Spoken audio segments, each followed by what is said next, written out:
Alright, it's time for episode 3 of The Road to Full Planche. Today's video is going to be about all the things that matter to me about progress. I'm gonna talk a little bit about my last 8 workouts and about the progress I made before the summer. So the first thing that bugs me is that we tend to forget that progress and the end result are not the same thing. Like a lot of people ask, tell me how to progress, but they're actually thinking more about the end goal and not the progress itself. I remember days where if I couldn't do a certain level of planche, like straddle or half lay, that I would be very disappointed even though I was actually progressing with the one-legged planche. And that's very wrong because the full planche is extremely difficult. The only way someone will really master it is if he has a methodical and gradual progression plan and avoid injuries. That's why we should never confuse the end goal with the progress, because it might lead to unnecessary disappointment. Up until the summer, I was progressing very nicely. I started from February up until June, and my result was being able to hold a one-legged planche for about 15 seconds, a half-lay straddle for about 5, and almost a full planche for about 3. Like I said, that was my result for those 5 months, but the progress is something different in general. So here's my progress. What we can see from all these workouts is that I often had very small progress, and then all of a sudden I would have a big progress jump just out of nowhere. When can we expect a big progress like this one is still a mystery to me. I really never found a pattern to it. So I can't tell you, for example, that after 3 small progressions you can expect a big one. That's just not how it works. What I can tell you is this: a big progress like this one only occurs after multiple small progresses like these. And that's the most ironic part for me.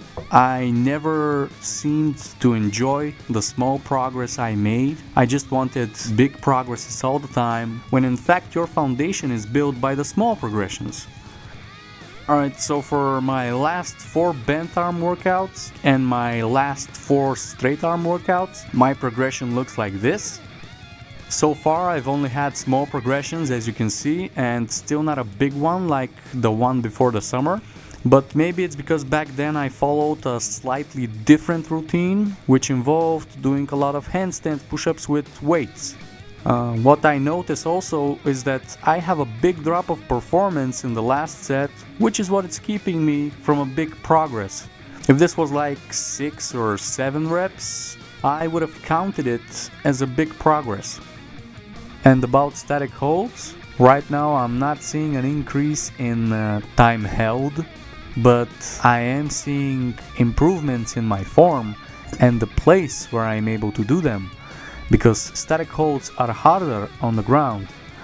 So as a whole, both in bent arm and straight arm, I've only been getting small progress. But hey, it has only been 2 weeks, and it's not very realistic to expect such a huge difference of strength for such a little time. Now I want to get into numbers. The number of reps per workout, the amount of seconds per static hold, is how I measure progress. And previously I said that we must always do more reps than before. But how do we do that?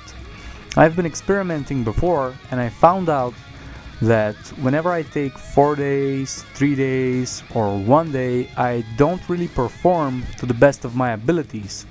It's when I take 2 days of rest, that's when my body gets into a rhythm and I start to only have good days, even though I'm only making small progressions.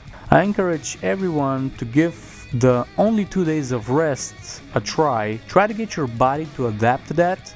So whatever you do on Monday, repeat it on Thursday. Whatever you do on Tuesday, repeat it on Friday, and so on. And that's why my current training schedule looks like this. As you can see, every type of training is getting 2 days of rest until it's time to be repeated, and all of this is just repeated to infinity. Before I end this video, I want to say this: don't mistake loss of strength with getting fatter.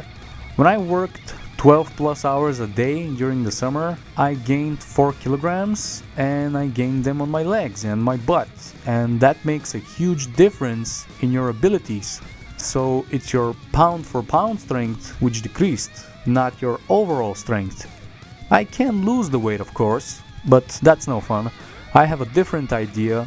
I want to get my upper body strength to match the new size of my legs and glutes. So that's it really. Don't mistake overall strength for pound strength. Don't get easily disappointed if all you're getting is small progress. Try to get 2 days of rest between each type of workout, and that's it really.